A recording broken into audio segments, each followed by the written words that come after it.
Hello, everyone, and welcome back to the Shroom Guru podcast, where I, Guru Spooch, the Shroom Guru, speak on things that I think is very important to know, as well as anything I damn well please. With me today, once again, is Mike from the Detroit Exclusionary Zone, and I once again paying him a lot of hallucinogenic mushroom slime in order to get his audience. How you doing, Mike? Oh, doing all right. I've been hiding out in tulip fields. Yeah, you also got a bad case of the tummy goblins, I hear. Yes, Is that that's all? that's a joke for you and me, and not the audience. Yes, of course. In any case, in any case, Mike, what is your opinion on business? Hmm. Well, business makes line go up, and when line goes up, money happens. So, business good? Yeah, and the more the line goes up, the more money happens, right? Yeah. And the Yeah. more money happens, the more line goes up. Well, are you familiar with the sort of like workers' revolution, sort of, in the like early 1900s? I'm familiar. Not the Russian one. Oh, oh. No, separate one. No, I'm somewhat familiar with sort of labor. I don't know what you want to call it. Sort of Militancy, transformation and strikes of the early 20th century. Yes. increased amounts of labor militancy, and strikes going on. Well, today we're going to be talking about, and you've probably heard this before in history class. It's very important, though they skim over it pretty hard in my curriculum. But I'm also from the bumfuck South, so it's pretty easy to like not realize what this was about. And now that I read up on more about it, I can see why they skimmed over it so fucking fast. We're gonna be talking about the Triangle Shirtwaist Factory Fire of 1911. So I'm like, what are the basic details you know about the Triangle Shirtwaist Factory Fire? Oh man. Well, basic details. Let's see. I know it was like a shitty New York factory building. I believe the Shirtwaist Company had its like factory floor on the upper floors of the building, and just like poor ventilation, not enough exits. It's like mostly poor working class women, and like inevitably a fire starts, and then the building managers lock them all in, and there's people like jumping from like 10-story balconies and shit. Yeah, so with the Triangle Shirtwaist Factory Fire, and hold on, Mike, we're gonna pause for this cause real quick. Sorry about that. Technical difficulties. So the Triangle Shirtwaist Factory Fire. One of the things that you should know about it, right, is that the actual building was just some fucking building, right? Just some random building. On called the Ash Building, right, in New York City, New Oh, York. that's ironic. Yeah, I thought it was kind of funny. It's ASCH though, unfortunately. Mm. Somebody had to ruin it with a little C in there. But before we get to the actual, I say tragedy, but disaster itself, let's talk about the people who owned it. So first of all, Mike, do you know what a shirtwaist is? Oh, I assume it's like some like obsolete piece of clothing. No, it's a woman's blouse. Oh, okay. Well, That's literally it. So there were these two guys, Isaac Harris and Max Blank. One was a pretty good sort of like business aficionado. That would be Blank, right? He was pretty good at like sort of like reading the machine and understanding how to get shit to work. If that makes any sense, right? yeah. And he meets when he's pretty decently young. He actually meets a woman, right, and marries her, who's also a Russian immigrant, the same as himself. And turns out that that person's cousin, right, the person he married, their cousin was married to a man named Isaac Harris, as I stated earlier, and they actually end up meeting each other, right? So they're meeting, and they're like, "Hey, this dude's busting," right? So they decide to go into business together with Blank's ability to sort of like get a good idea of what's going on, and Harris's sort of experience in the textile industry. They end up founding the Triangle Waste Company, and they open up, a building, right? And they do some stuff. The thing that they were really popular for is that there's at this point a lot more women were sort of entering the workforce. This is like the preamble to women's voting rights and shit. 'Cause remember, at this point, women could not vote. Just keep that in mind. This is a very old story. Not that old though. But what ends up happening is they end up needing some like women's wear to go into the workplace for that's not extremely uncomfortable, like Victorian dresses and shit. You know what I mean? Yeah. So they start producing these shirtwaists or blouses, right? So they start producing and they do a good job because they get in on an industry that was growing and did a really good job. But what they do is they basically make them for like less expensive so they can sell them really cheaply. And they also are one of the first people to take advantage of mechanical sewing machines as opposed to the pedal ones in order to get out a lot of these blouses really fast. So their whole thing was they shit out blouses at an alarming rate. So then comes over to 2 years later after they start their little business, right? They purchase, I believe, the top 2 floors to use in the Ash building. So they actually, Mr. Harris, he's experienced in the shirtwaist development and textile industry. He was like, I'm going to make sure I design this floor plan myself, right? I want to make sure that we're getting the best possible... You seem to be laughing, Mike. What's going on? No, that's always a good sign when, like, some wealthy person is like, I can do this thing I don't know how to do myself. Well, he has a lot of experience, Mike. And you know what he uses that experience to? He understands one thing about productivity. When you're talking, you're clearly not working. Oh. So what he did was he designed the sewing floor in such a way that the way the tables were moved around and turned and shit, that it would be very, very difficult to like talk to other workers while you were working. So you basically want them to stick their fucking noses to the grindstone and never speak to each other.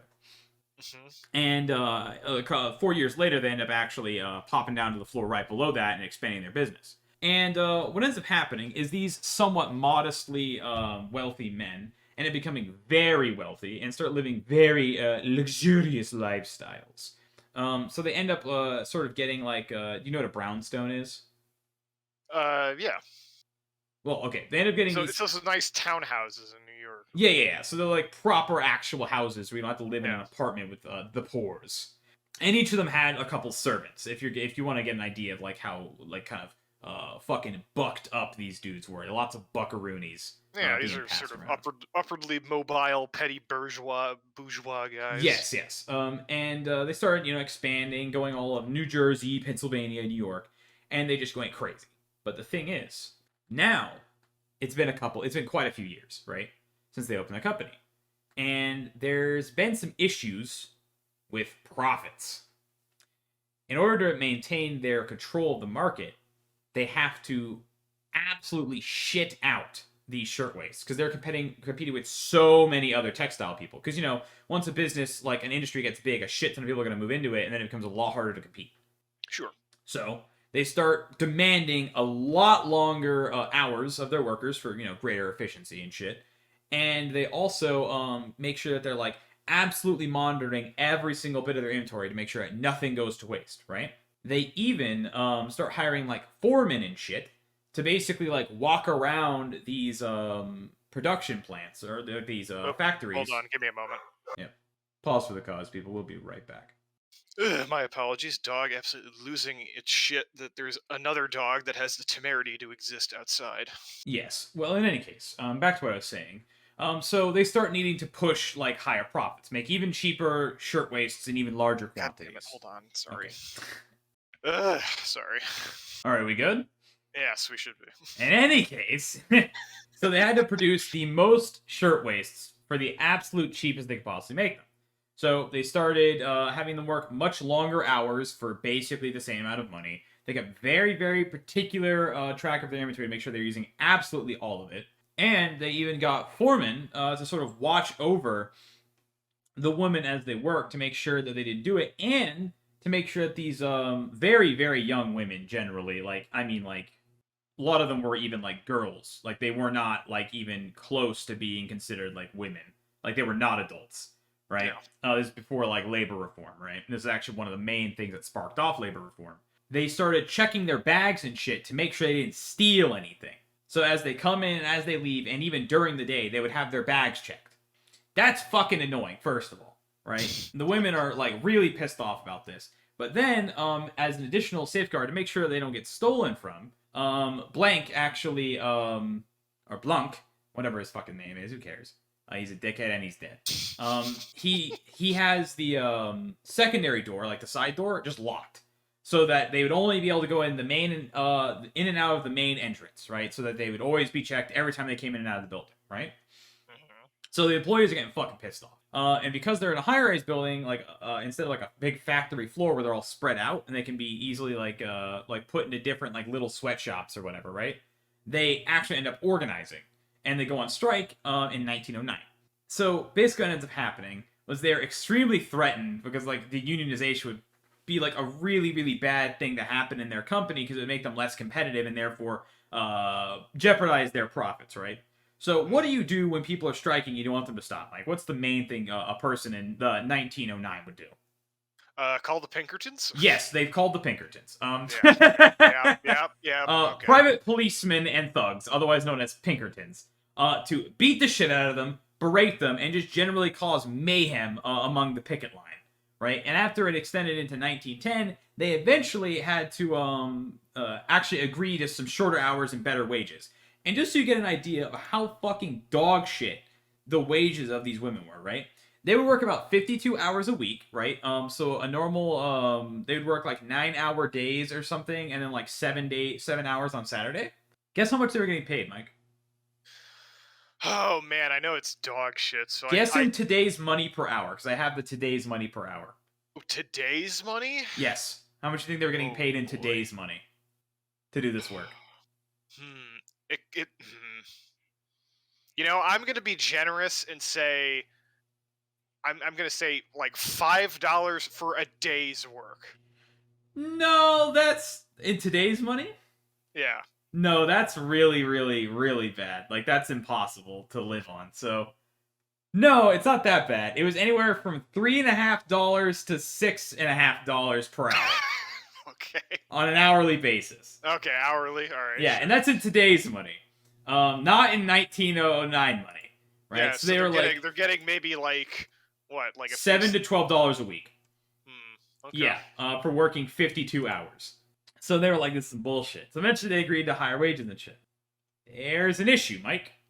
So on March 25th, 1911, about a year, almost exactly a year after the strike ended, well, a little more than a year, a fire broke out on the 8th floor of their factory. And remember, they had the 8th, 9th, and 10th floors, right? Mm-hmm. So what ends up happening is, I'm going to try to get the timeline correct here, but it might be a little fucked. So, the bookkeeper notices and before we go over this fire, we'll actually do this after. But the bookkeeper is like, oh fuck, there's a fire. Because it starts in like a waste bin full of like cloth scraps, right? That's how, we do know that, right? But it starts in a waste, there's some iffy shit about the fire, but it starts in the 8th floor in a fucking, basically a trash can full of like cloth scraps, right? So the bookkeeper is like, oh fuck, and he gets the telephone, calls the 10th floor, which is the administration floor, right? And he's like, bros, shit is literally popping off, get the fuck out of the building, right? Then they're like, okay, because both of the people were actually there that day showing their kids their workplace, right? Yeah, Harrison. Blank and Harris, yes. Yeah. So they get the fuck out. They move to an adjoining rooftop, right? A nearby rooftop. They just get out of the building and jump to a new rooftop, right? Remember, these buildings are next to each other. It's not like they jumped over gaps. They just walked to the next roof, right? Yeah, okay, sure. So they got out. And then the foreman is like, oh, fuck, there's a fire. So what the foreman does is the foreman books it with the bookkeeper. So all the administration is gone now. And guess what he does, Mike? The foreman. He just goes home or something? He just leaves, yeah. He does not unlock the secondary door. He just leaves with the only key. So anyone who had a key, they're already gone. And this is at so the fire starts at 4:40, and the fire alarms call at 4:45, right? Approximately 4:40. But they're already gone. Super fucking fast. And the thing you have to understand, right, about these buildings is that this was before very strict building codes. Oh, so a couple people were able to get out. and this is back when elevators were not automatic, they were operated specifically by people. So there was actually the two elevator operators, Joseph Zito and Gaspar Mottoliaro. By the way, almost all these people were Italian, and I think some other type. Geez, hold on. They were Italian for the most part, and like Russian immigrants, I believe, in this building. It was mostly Italian and Russian immigrants. But Joseph Zito and Gaspar Mottoliaro, they actually ran the fucking shit up to the 9th floor to get more passengers, because the 9th floor people did not know the fire was going on until they would see a little bit of smoke, and then instantly afterwards there was fire. Right? So the only... Yes, and then another thing that happened was instead of building proper staircases like they should have, there was only one real staircase. Because there was supposed to be multiple staircases. The main one, the Green Street stairway, which would lead down, was just fucked. It was instantly covered in fire, right? And it was insanely fucked. So the main way down, they could not go. And then the secondary exit, which was to Washington Place, which was another stairway. Guess where that was, Mike? Under construction? No, behind the fucking locked door. Oh. So now the main stairway out, burning. The secondary stairway behind a locked door. Guess what the third stairway was, Mike? Is that one under construction? No, but it was a fire escape. The mandatory fire escape, right? Mm-hmm. But there's something you have to understand, Mike. This fire escape was not built to last, right?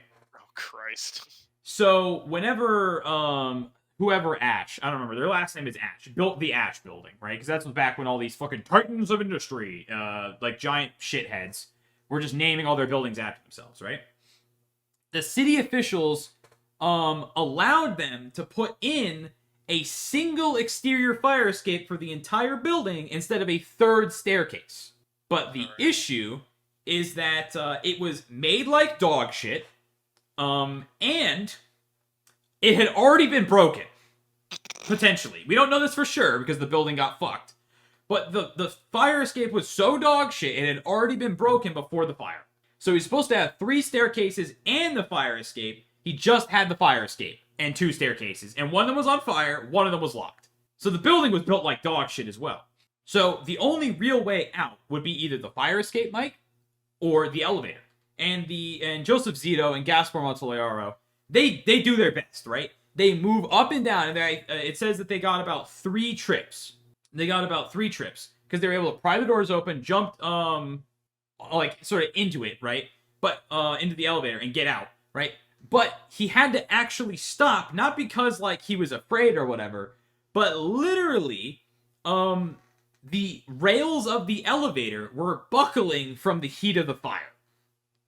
And that's why they stopped going after 3 trips, right? So now the elevator is so fucked, it literally cannot go up.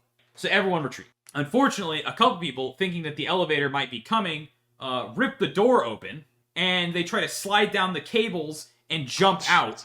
Yeah. They try to jump out. And so Gaspar, he couldn't go up because his elevator was fucked, right?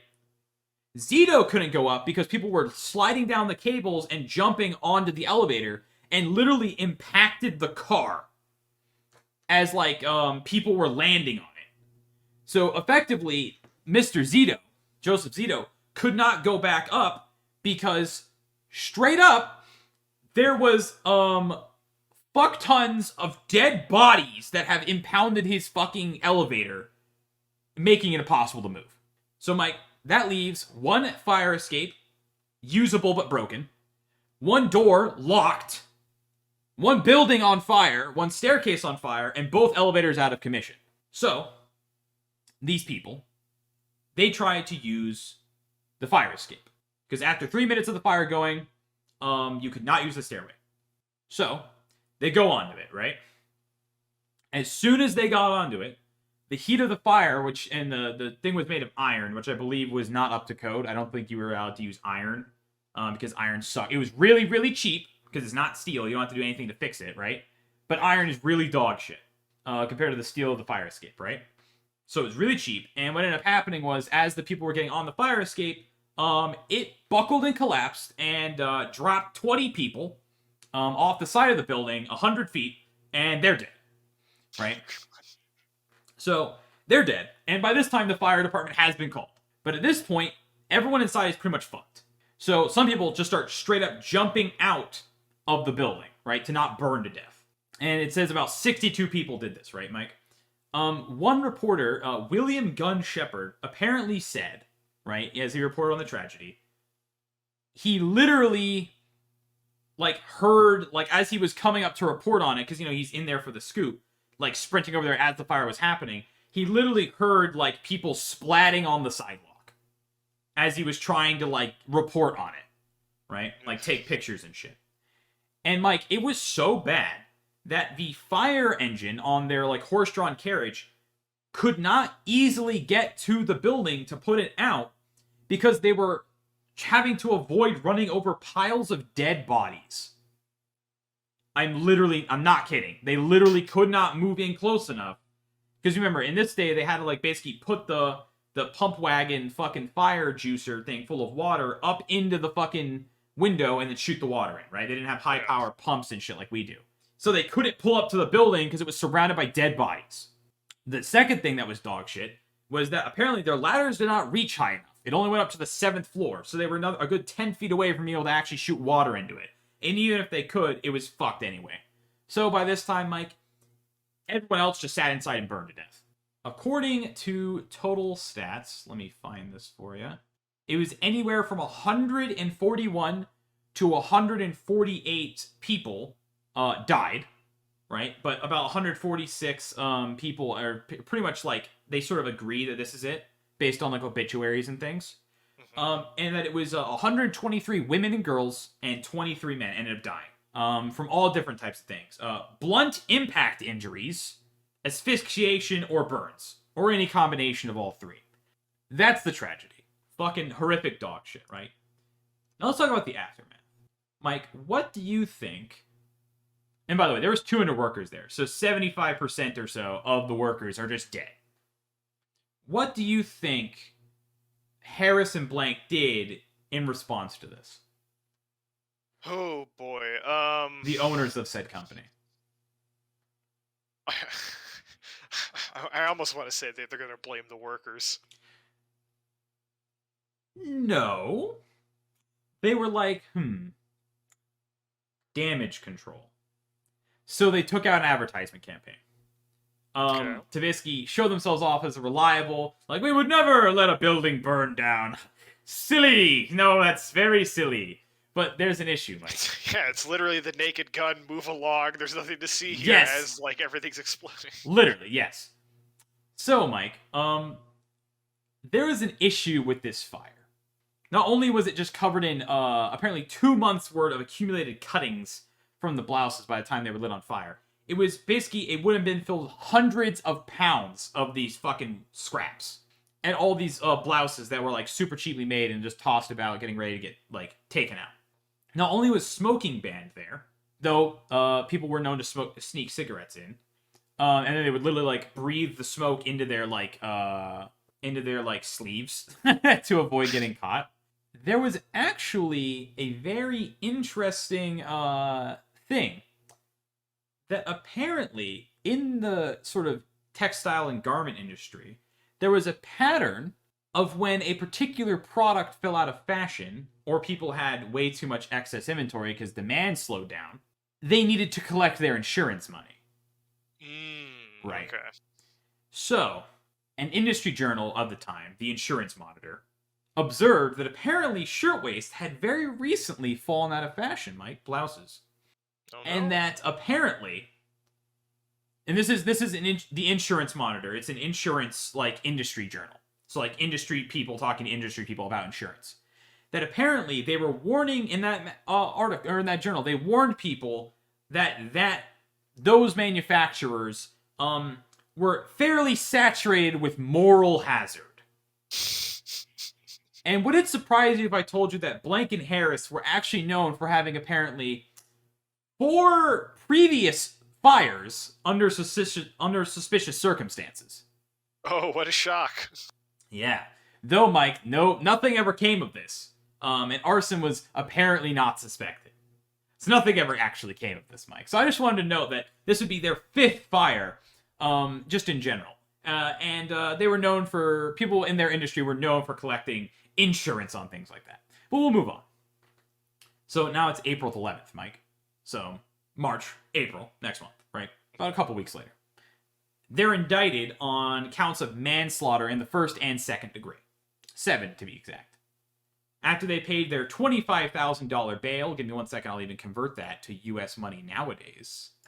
$25,000, which is a $698,000 bail in today's money. They then bought one of the most expensive lawyers in all of New York.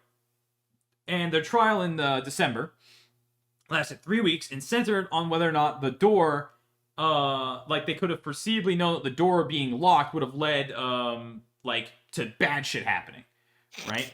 The prosecutor was like, yeah, Section 80 of the Labor Code mandated that it had to be unlocked, or else it basically didn't count as being a stairway for the purposes of exits, right? So you can lock, extra doors if you have extra doors, but they definitely fucking did it. And they heard, the court heard testimony from over 100 witnesses. And on December 27th, they were both acquitted of all charges. Yeah, right? Of course. And the jury deliberated less than 2 hours. And they were acquitted on the sole reason that the prosecutor could not prove that they had a reasonable reasonable knowledge the door had been locked at the time of the fire, even though it had been being locked for 2 years up to that point. Right? Every single day for 2 years. Specifically on the orders of Harris. Now, would you be surprised, Mike, if I told you that they started rebuilding their company? Okay, I'm not surprised. And they actually got sued in 1912 over their inability to pay a water bill because they had to pay off their extremely expensive lawyer, right? Mm-hmm. But fortunately for them, they actually ended up doing okay, Mike. You know how they ended up doing okay? Oh boy, by exploiting more workers? No, actually, Mike. In early 1912, they were sort of in debt from having to pay their lawyer, but because they couldn't even pay their fucking water bill. But they ended up collecting $60,000 of insurance money, Mike. Sure, okay, yeah. Yeah. In damages from the Shirtwaist fire. Mike, that's about $1,676,000 that they got back. Now, Mike, would you be interested to know a breakdown of how much money they made off of each person? Oh, God. Yeah, it's a fun little fact.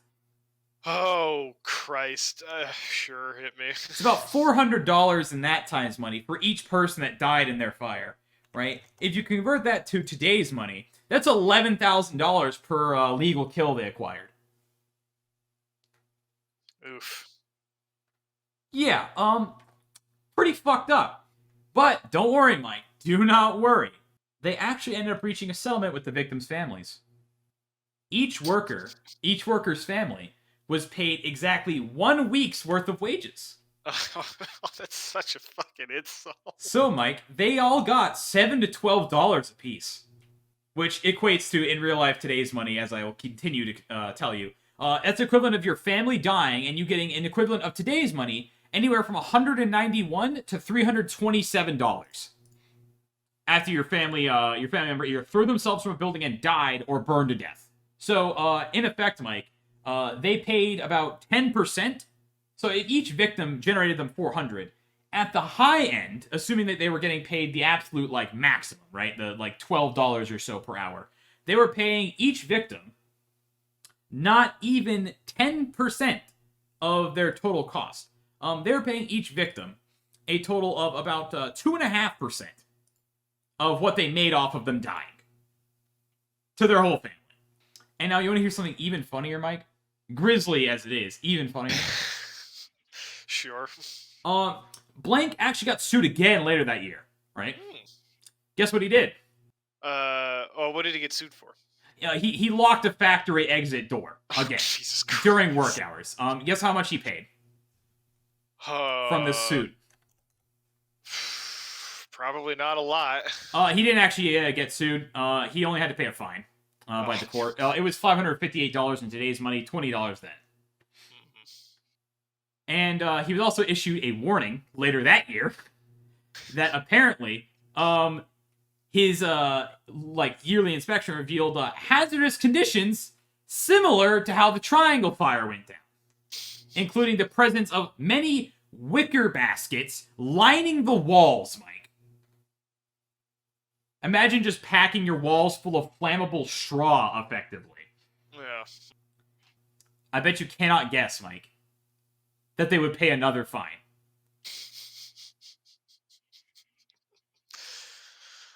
Oh boy. Could you guess? Could you guess? Remember, think about that. They're still in the era of rising workplace militancy. Mm-hmm. They ended up actually sewing fake consumer league labels, which basically means that it's kind of like saying like, "Oh, my shit is like grass fed or whatever," right? Sort of saying sustainably farmed or whatever. Yes, but in this case, it would indicate that it was built under good workplace conditions, and they had to pay another fine for faking that they had that certification on their clothes in order to artificially increase their value. So overall, Mike, not only did they profit immensely from it, and give me 1 second, I'll tell you roughly how much money they ended up making if you'd want to wait 1 second. Let me do a little bit of math. So they made 1 million. And they paid, let's just say 325. So, Mike, these titans of industry, assuming, and I'm just going to go for like easy numbers, and this is going to assume that 100% of all the families of the victims sued him and were successful, and were all paid the absolute maximum week's worth of wages they could have possibly been paid. Like, let's just assume everyone in the factory was making the exact same amount of money, and that was the maximum amount of money, okay? Yeah. So they made $1,676,000, right? And paid out a total of $47,742, right? Netting them a profit before lawyers, and before bail, though their bail wasn't, or their bail was already paid, right? Before lawyers, because I don't know how much their lawyer fees were. That's not public information. Of $1,628,000 for killing all those people. Sound fun, Mike? You excited? And you know what? Fuck it, Mike. I'll even see how much money they made after having to pay out their bail. Because you don't get bail back, right? No, absolutely not. Yeah, I was about to say. I'm pretty positive. I just want to say that before I said some dumb shit. So, Mike, we don't know how much the lawyer costs, but after paying their bail and paying settlements, right? Because they were acquitted. So that means that the whole time that they were not in jail awaiting their trial, they were able to go make more money moves. They ended up making a cool $930,000 in today's money, Mike. So overall, having your place burned down under suspicious circumstances after 4 previously suspiciously circumstanced fires netted them a cool $930,000, Mike. That's almost a flat $1 million. That's pretty fucking pog. I wouldn't describe it as such, but yeah. So, Mike, what do you think? What do you think of this whole thing? Did you realize that one of those things you learned about in school as an example of why labor rights had to be changed was actually an example of how actually straight up murdering your workers is actually very profitable for business? Yeah, I mean... Oh, and how nobody ever gets punished for anything they do ever, even if they continuously break the law over and over and over again, as long as they have money. Yeah, it really is incredible how people just sort of get away with this shit. Yep, Joker baby, son of Joker time. Yep, I have become the Joker. Well, next time you're in New York City and you see enough bodies lining the road that the fire truck literally cannot drive up to the burning building, even straight up running them over if they wanted to, right? And then that burning building is just full of dead women and children. A few men, but mostly dead women and children. And it can't be put out, and it's entirely the responsibility of the people who owned it, and they will get away with it 100% and even make a profit off of it. Just know that kind of thing has happened before. And yeah, we'll all see you next week before this gets any more grim. Oh boy.